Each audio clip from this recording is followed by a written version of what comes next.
Mesdemoiselles et messieurs, super salutations à vous. C'est l'émission Astar avec moi Betty Massengou, la femme du patron, The Queen, la journaliste internationale et professionnelle. Je suis là, chers téléspectateurs, mes amis, mes abonnés de Libanga TV. Vous le savez très bien que l'émission Astar passe sur Access Télévision chaque dimanche à partir de 11h et la rediffusion tout le mercredi à partir de 13h. La même émission passe aussi sur ma chaîne YouTube Libanga TV. Abonnez-vous massivement et merci beaucoup déjà à Jean Bilongo, le papa de Jean Smine. Hein. Merci pour les images de mon frère. La joie de Pichuna l'hymne national m'a beaucoup banque de moi-même. Donc la fille des chances depuis Paris. En tout cas, merci beaucoup à maman Cathy Bakissa, ma maman chérie. Vraiment aujourd'hui, j'ai beaucoup de plaisir, beaucoup de joie de recevoir un grand animateur de mon pays. Je suis fière de lui hein, parce qu'il fait bien son travail. C'est Dakapo, Cédric Yamado. On a identité nae. Donc voilà. Mais avant tout, permettez-moi d'abord saluer Armik, hein, Armik Falay, aussi attaché de presse. Il y a Sedakapo, donc mon frère. Bravo, hein, donc coup de chapeau parce que bah, le bifou les carandés qui professionnalise, mais on a été la rande CT. Donc voilà, merci beaucoup déjà tout le monde. Nous commençons déjà notre émission. Nous allons parler plus de sa carrière musicale et surtout esprit positif. Artiste azobongisa nini d'ici là déjà kaka dina lobaka azobongisa quelque chose, vous allons savoir et nous allons en savoir tous dans cette émission. Déjà mon invité est là, Yamado Kapo. Bonjour. Bonjour Betty Massengou et puis bonjour na ba fanatique ni surtout au balinga musique bien. Bonjour na ba fanatique tout bazo le soutenir jeunesse quoi. Vraiment voilà. Bonne santé. Ouais, santé, ça vraiment très bien par la grâce de Dieu. Quand la fatigue n'est pas studio, on est trop studio, donc mais à part ça, tranquille. Studio les cas bien. Ouais, ça passe très bien. Le but aux déjà na point à mix, aussi ça qui est un peu retard. Il y a un moment les longs la qui est un peu moins retard. Le but aussi ça qui va minuit, quand ça va mixer le but donc. En tout cas, les spectateurs bazolanda biso en direct émission Astar Awanakin Access TV et puis Libana Mboka na YouTube. Ndeka Betima sur le bifa kitana tozo apenza capo parce que ça fait vraiment un bail. Les lotos zoyeto et banon news nae azo préparer nini aux na studio, ozo préparer nini. Bon, toza na studio depuis kala to banda au sala album na biso esprit positif. Il y a version normale quoi. Mais idée moko ya ki koya to ko salara esprit positif tena ba rumba na ba générique. Donc comme ça on logola na deux versions. Yango senga ki to évoluer le surtout pour ça moi mi couleur obimisango parce que tant obimisa single na so ganga film senga ki fallait to obimisango nyo sombala moko. To obimisango nyo sombala moko pour idée ya ki. Donc comme ça on deux versions logola ça 7 titres na version normale ba rumba na ba générique et puis to obimisa 7 titres na version urbaine. Ba afrobeat, ba house, ba afro trap, ba rumba reggae, ba biloko tellement belé, ba rumba dancehall, donc biloko za tellement belé to bi misawana. Donc on moni évoluer biso na moi temps ko ezu pe na moi temps pour na to salango na ba norme ya bien. Voilà. Voilà mais to ki que na studio ça na 3 jours. Confrère nayo ndeko nayo bozala nae na Villanova et pas Fabregas métier noir maestro et pas Longwe ce que bino mbale na studio. Bon 3 jours à zananga na studio na mambunanga te en fait 3 jours invité ngai pona na sala na eloko moko na album ne oye pas obimisa quoi. Omoni kolongeza eloko asikateze eloko mo boya kala déjà depuis ba papa na so ba papa we mba personnam kolongeza la déjà to kolobela ngote ngana longwa ki pona sala parcours tant ba frère pe bazo longwa donc ça na un problème te. Invité encourager bango balongwa. Ouais ça vie à mon mobali quoi. Donc mon mobali il faut se battre yo moko bandoli ara na mutoki asima mututé. Voilà ils a ndenge bible comment mobali il faut se battre. Donc faut luka na mutoki na yo. Donc ça vraiment bongo. Tant mon amant a bien ngaito salana eloko na mona oki ko hésiter te biaza masana nga tozane depuis la timidi Villanova to passer ba bon moment to sala mambo belé ensemble donc tant longo abengana soutenir ye eza mabe vraiment té et ça qu'il faut na poussa na to ça na titre mon qu'on a album na ye et c'est un peu métissage biso to sala on pona biso té to sala on pona ba peuple o balinga la bonne musique to sala on pona ba peuple la musique ba peuple congolais ba peuple africain ba peuple tout le monde entier la bonne musique to sala on pona biso té quoi donc ce qui est bimé aux alokumu musique à Congo donc voilà quoi. Ok, voilà. Merci beaucoup, Capo. Alors, vous pensez que Kolongwa ou Bamusé Bazo Longwa en temps normal? Tout est rare qui guerre en ana qui leadership, hein? Tout le monde a l'inka babenge leader, babenga est président, na quoi nae? Non, isa qui guerre qui leadership té. Biso tout au Longwa raté poto comme ba leader, tu vois? Ndeti nga na Longwa na sala parcours na nga na un groupe d'accompagnement. Donc dans un des leaders il y a des propos ya makambo na nga dans un leader il y a ba mission na nga té parce que ba mission na baza ba musicien indépendant ba ko sala mambo na bango moko o balingi mais bazo ka accompagner nga c'est da capo na ko bloquer bango ka te na bloquer mo ba ko ya nga pour di ban non eza bongo té biso tozo longa parce que total la vision total état d'esprit musique ndenzo kendela yango zo mema biso na kolonga to sala ba parcours le logo ozwa te lobi zuite lobi ane ozwa parce que bana bave na biso ya wenge basala ko 10 ans avant babima donc voilà quoi parcours ezara na bongo vie ezala bongo le logo boka un pas lobi deux pas trois pas ba OK même moi na pona tambola atambola mba mo tangulumaka aseti seta telemi ya keiti mambuto ekendara nango donc voilà alors Capo Seda depuis Longwa et pas ya Fabrigaz dans Villanova Tilelo yo moko se sentara comment Capo Akita to Capo aza toujours na même diapason azala kaka Cédric Yamado o abwaka e beta Tilelo etikala identité ngana pena Capo mbogati ngana pena Capo babar na chana na génération na muto alongola ngazala raté boyebi Tilelo na tika ba Yamado na bwaka na bazikida wana batenga Tilelo ba masaba bosse na bango me bara neza trop likolo na mambuna ngamo bopene na yeba kapeke non énergie on a au sale lango mais ba pesa temps eza lokola mwana alingi square sala ya lokola mwana ndo bomba na libuma mama na ye quoi tanga bimi na mokili fo anguluma fo asieta angulumi comme tele matière otambola ba pesa temps na na biki no ba biki no na décevoir bango te quoi na sala l'espoir est belé voir même o ba yebela ngo mona pesa mokie o ce que za mambu na moko nzambe mutasala ka parcours a mutu ba pesa temps ba soutenir ba s'abonner surtout na ba page na c'est da Cap officiel YouTube ba page Facebook c'est da Cap officiel aussi page Instagram c'est da Cap officiel ba on a vraiment des cités pour nga na mona na toujours Capo par rapport à génération na kitate aussi la pété bar oyo na chawana Tilelo soke na bar ba to bina toujours ndeti lelo soto chia mado bana mike ba robina eza ngam na bwaka ngo eza cri na nga c'est moi qui a créé eza ben inspiration na nga donc voilà quoi.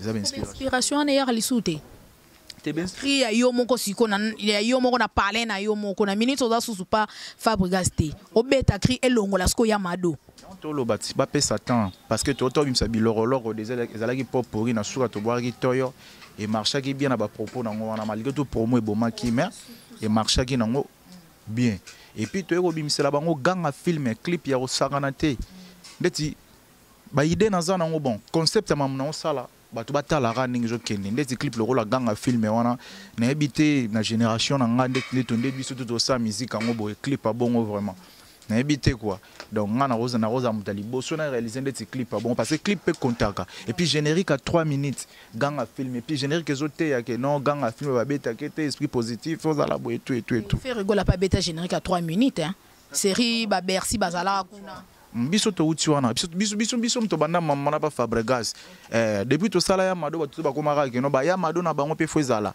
ya on pe biso to kenango parce que zakati na biso nde sala mambo wana donc voilà quoi biso to za vraiment calé to za pena normal to za positif to zo sala makambo oyo ezo senga to sala na biga ba pesa ton kala mingi te ba ozana na bango desite ba osepela. Bon, c'est pas la forme. Voilà. En tout cas, congratulations, my bro. On a vraiment félicitations, mon frère, parce que Ganga film, on a donc clip dans un qui toko bien réalisé, clip qui toko et puis même na esprit positif au générique et là quand des bons marabino artistes promotion.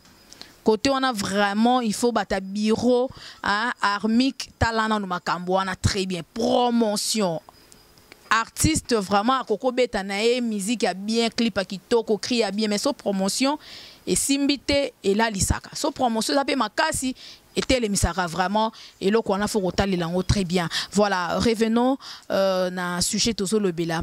Lelo Cédric Koyamado Capo au bandi musique peut le loter au banda pas Fabregas pété au banda na orchestre Mickey Tidi au pas Fabregas style lelo au kumbela masolo yomoko mais tant au mona ba jeune au ba oya mikolo yo ba obima ba obeta ba générique ba so ignorer pe ba bino ba capo et ça la rondene non ko ignorer ça nango eza nango na tina morote ko ignorer mais ça la pe mambo ba biso to sala so lingo ignorer nga seda capo sala mambo le katengama soit les kata bazigi dato les makambo susu so lingi ignorer nga seda capo sala mambo le kabaya mado so lingi ignorer nga seda capo longwana nu yo moko sala générique lo la gang a film to générique lo la biloroloko moniteur bango ba okena ba perte musique a bongo ya ba polémique wana eza bichoté ba sala ba boulot na bango bien au lieu baza na ba ignorance ya bongo parce que nga na boira na boira na mboka oyo ba bil bazalaka ba vina so ba janta ba brigadier sarbati ba nani oya yo balobi ke ki capo wana bila lati sa ngo te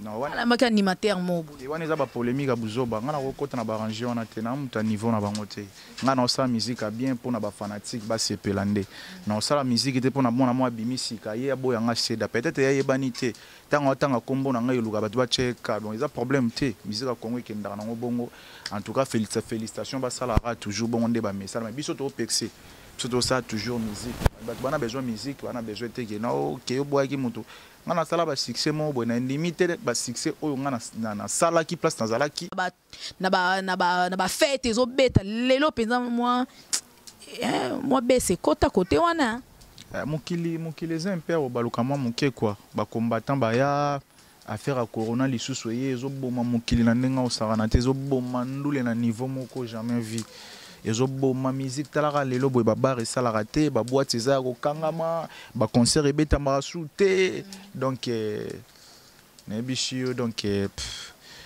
musique eza pene ezo kende moi pene siko soki toza ba soki ozandeti na vision fo oye parce que mamuni oyo ko sala faut ba mamuni oyo ko sala ndeti ngabo naza déjà na vision na ozo ba déjà ni o na osala quoi yango na pesi ba to ba couleur ebele to na pied vraiment ba to ba couleur ebele na bi ke ba ozala décider ba osepela parce que musique évolue pe to rotika la kana ba générique te ba rumba te faut to panzana na ba couleur artiste a se créer kana to azomona mambezo kende quoi. Donc ça bien bon. Voilà, en tout cas c'est bien réfléchi, c'est bien répondu. Donc aux sangisa, aux catégories il y a papa balinga barumba, il y a ba jeune balinga tout au sangisi bango. Et puis ça va assez d'akapo. Voilà, ils sont vraiment bon, En tout cas, mais lelo poto qui est déjà na sous émission, ba fan au bazolanda biso. Organisation des alrandenge nini. Obi que au salon orchestre osaka kana ba comment dirais-je un groupe d'accompagnement mutula mutasa na makambu na e ce qui contrayer au salon ndeni au concert moko bonne ba Olanda biso mutu walinga betisa kapo surtout pe banzela poto ngo efunga mo ranson yoana le 17 septembre au Québec na Zénith de Paris ce qui balinga ke ba betiso ba concert. Comment vous fonctionnez comment? Na bureau na vraiment na bureau directeur aussi na contrat zali manager azali communicateur na so ami fallait yewana to ana avocat na so Rifiambula le mannequin du parlement zawana tozana ba porte-parole puis bango baza na mambwana te bango baza na mamsusu azali et puis ceux qui contraient ba onde ba okende ba signer après ba comme selinga que notamment mambo za boye après nga na ju Nathalie so c'est bon après na signer to zubi bende to tient na pante to solna ba musicien to mingi ba compagnateur ba compagnanga to solna ba on to que to beti concert tango ici là ba zubi enveloppe na bango ba ke ba palin donc nga na sela bulongo bongo na lingara te que non mutoki ya mutu na kanga ngonga moko en fait ba mamsu biso to mona na parcours auto sali teibino tokoki te ko s'imposant pas bateau biso tozozwa wana eza mabe makasi baliaka na mutoki ya mutu te baliaka na mutoki ya mutu te quoi et même na ba rechita au saranate donc voilà donc on soit vraiment ba leçon voilà en tout cas balobi vie et ça abiso leçon c'est bien donc cap le bien très bien makambo yakutana nango na parcours na e akolinga pété ba musicien o bazo accompagner ba kutana nango donc c'est-à-dire place aux ala global kanga bino ba salaire moi ba mutoki na bino ezara bongo non wana c'est non compréhension na comprendre na ba dire na yo ai na lobi kaka na lobi on pa batu nyonso na lobi kaka pona biso te na pesi kaka conseil pa batu te que no ba liana na mutoki ya mutu te ba nini voilà na tangi komba mutu te na lobi na bike no ba mamso obiso to mona kaka to ko s'imposer on pa batu to za na bango te za mabe makasi donc ezara bongo. En tout cas, merci beaucoup. Alors, Bafan va retenir na passage non émission à Lilo. À quand la sortie officielle, il y a Esprit Positif aux un studio et au Bimacan. Esprit Positif, tout ça déjà presque na chouka. Lobby to zaki na ba mix, tondo mixé ba plan et puis ba masteriser tout. To bim c'est ba deux versions, version normale na version urbaine. Ba retenir que non Kalaming était ba ozwango, ba s'abonner toujours na page officielle nga c'est da capo. C'est Dakap officiel na YouTube, ba s'abonner pour ton robot comme la baron balamoko. Et puis na page Facebook c'est Dakap Yamado officiel, na page Instagram na chaîne Instagram na c'est Dakap officiel.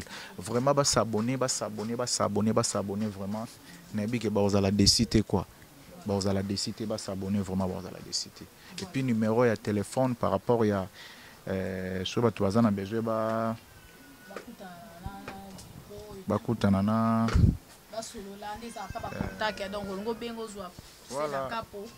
voilà, numéro Zali, oui, plus 243 81 plus 243 81 33 64 7 à 34 plus 243 81 33 64 734 badusuri bakomi bazwa bureau ba bureau nde baroyeb sama ba propos etani ni to komi nango mamni to luka to sala et puis on les bien.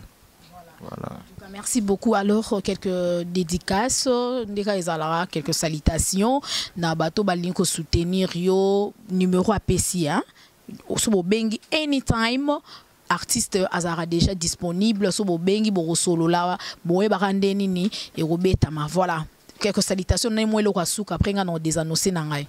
Na linga bango déjà trop batutu basunga c'est da capo batutu bakomela ngai ba fanatique tout ba pesa force pas star na bango na lela bino fort quoi sans bino mobolo quoi donc public nanga ba remarquer ngai ba monique c'est dans okonda santé nanga ye ezayo yaya na koma mamelo nzambe nanga ye na la talipota pona yo na quartier bato bayebaki biso mibale bangonde bakomizanga cible ko chola ngai.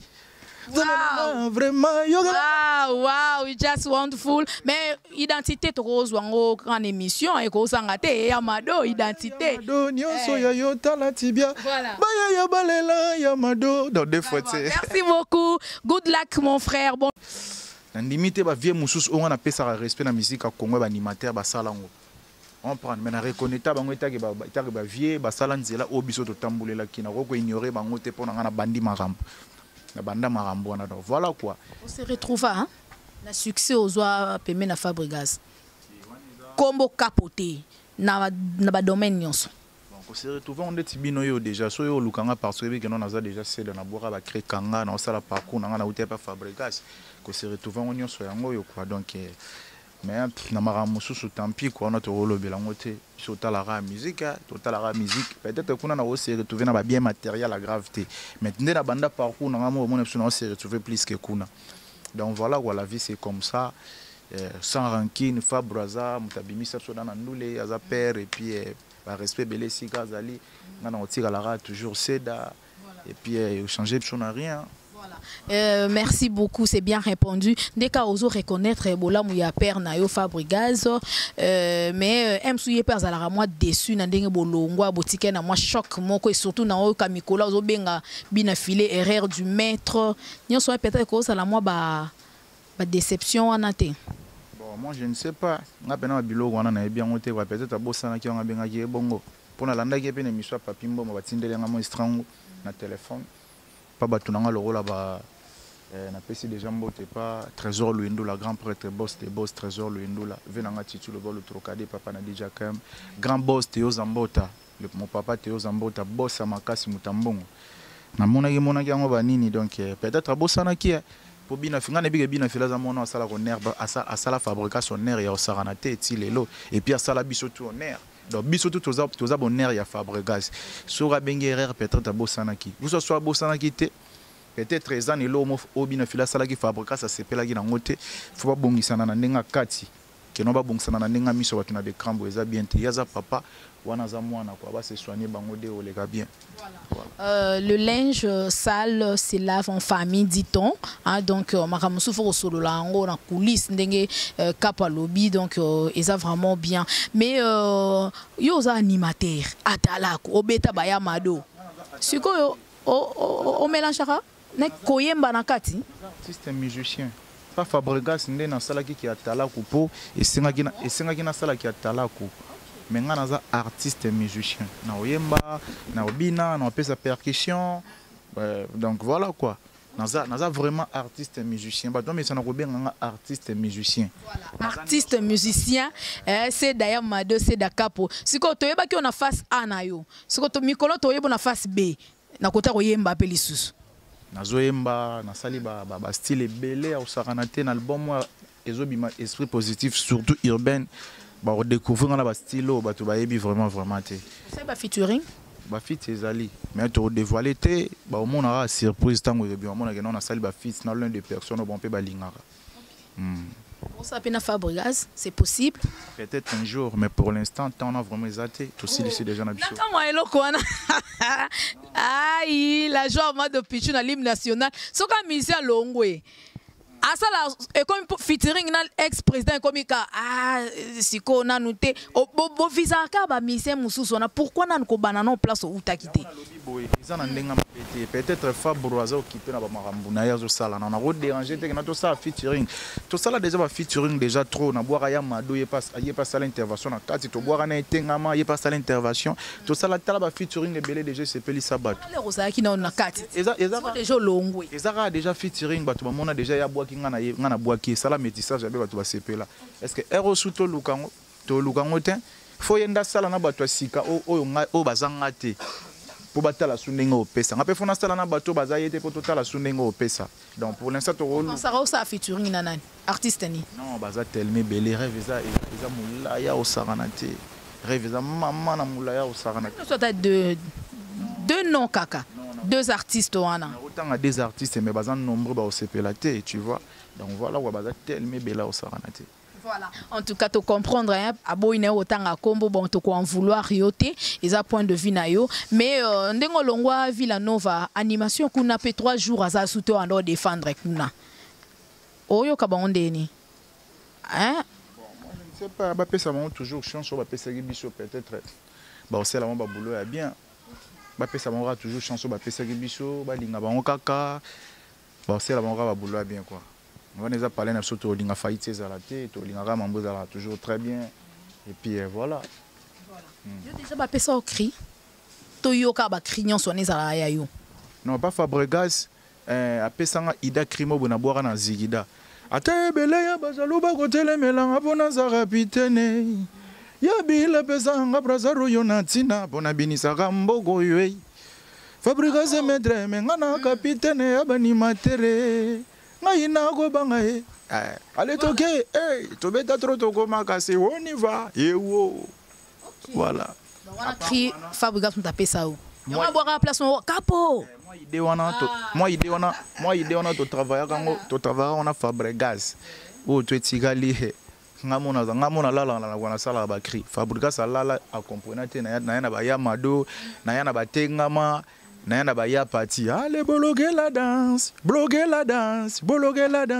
maman na bana c'est la danse le l'anchame yo Mali à Sénégal Brazzaville to bloquer la danse à Centrafrique Abidjan idée on est déjà kala to ça da métissage ya côté ça ba urbain na katani yo côté ba urbain na animation quoi esprit urbain na animation donc voilà quoi ils ont déjà façon na bicho donc ngana créer ka ba plan na ka jumo bandolo ba kuna que non c'est d'habitude de PC ya mado non on a ba kosa bino fa ba ko ngapena yo kango ko on a ibisa ki ngo ba pesa ya mado ni za ya yote bakosara so bando so bapesa nga ya mado bapesa so mutelo releki ya mado ça succès plus que ya mado ya mado de wana eza ba cri na nga moko omoni nga na tchara pena bango kate peut-être balobara po ba léser seda et tout wana eza na mama musique quoi donc bakosara balobara na bosolo balobara vraiment na bosolo quoi nde masana 3 jours azolo babo sambela malamu bolobara toujours vérité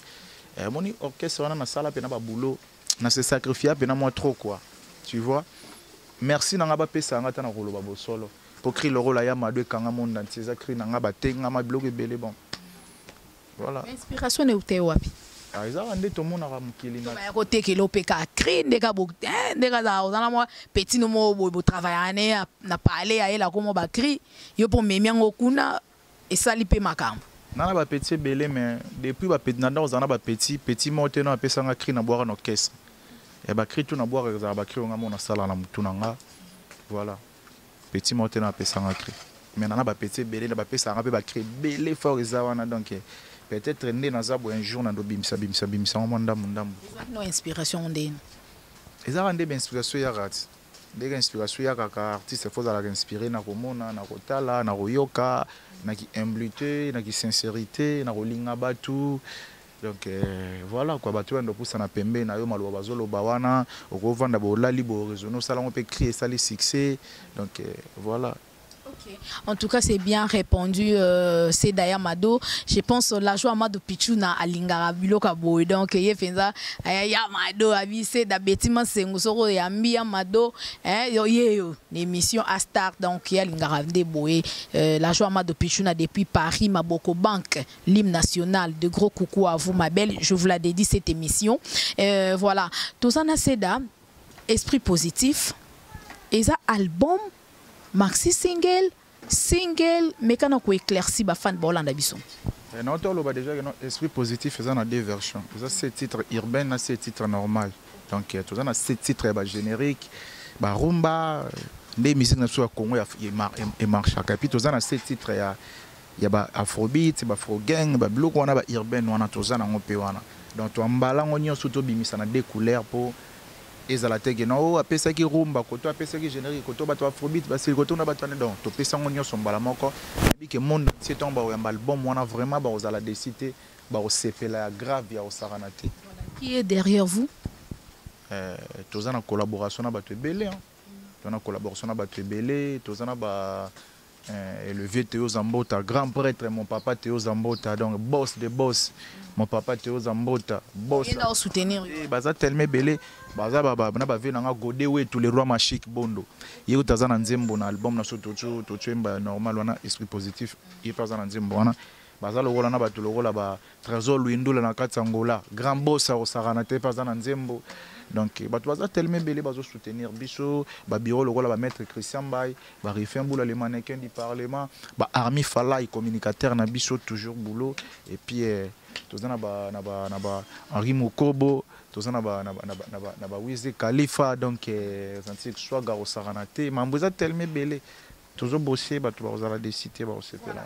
En tout cas bato bazala décider ba OCP là donc ndeka yimoko kapwa lobby donc bo PC sous chance a OCP sabino nga CP sa bayam a CP sabino na bayam Mado na batengama na bazigida donc voilà ka mutu wana créa ba cri wana yango ka azana ngo peka lelo donc voilà merci beaucoup mais kapo lelo n'animation so longo ba vie na wakala na ba master na yo nani openzo nzima pa bosa bien so ba te kapo awa ata lobi pe kapo ko sala te obi ke relève est assuré mbona na loba on déjà trop na linga sur loba on te vraiment ba limbisa nga quoi ba bunda ba bosser ba bunda pena ba bosser bandima ba ngonde pe ba mondi ma ba biso lelo quoi yo sala bien pour cela na tanga oyo on tangi te au sala fo so na tangi kuna na tangi te au sala mo des arts.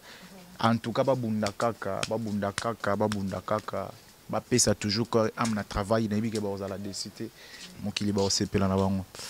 Mais oui ke masolo. Eza pe na balin o basala ba boulot na bango bien na sepela na bango, baza na bango wana pe. Voilà. Bombi kaka hein pour na polémique hein. Na linga autre mamba otanga so ba komba watu na écran boyete sala à manger. Voilà. Mais oyebi que masolo ya ba animation sans vous mentir c'est comme si penza ba animation vraiment série obino bobeta ba ya mado orchestre musupe ba beta ba cri peno senti générique penza ko le kananzela na ba bar na tif arrive bientôt donc bo s'abonner na page officielle ya artiste et dès que album est commis disponible, bon télécharger en gros vraiment. C'est une façon de soutenir l'artiste. Merci beaucoup à Jean Bilongo, le papa de Jean-Smine. Merci aussi à la joie Amado Pichou, na l'hymne national champion Kayembe na Kata Kenya Noko Yabana. De gros bisous à ma fille chérie Joyce Davline. Merci beaucoup à vous tous. La joie Amado Pichou na l'hymne national. Moutasimba Fondation Betty Masengu. Merci, je vous aime beaucoup. On se retrouve déjà à la prochaine. Merci beaucoup. À mon frère Armik Falay, je vous adore mes fans, abonnez-vous massivement aussi sur Libanga TV, on se retrouve déjà à la prochaine, au revoir, ciao.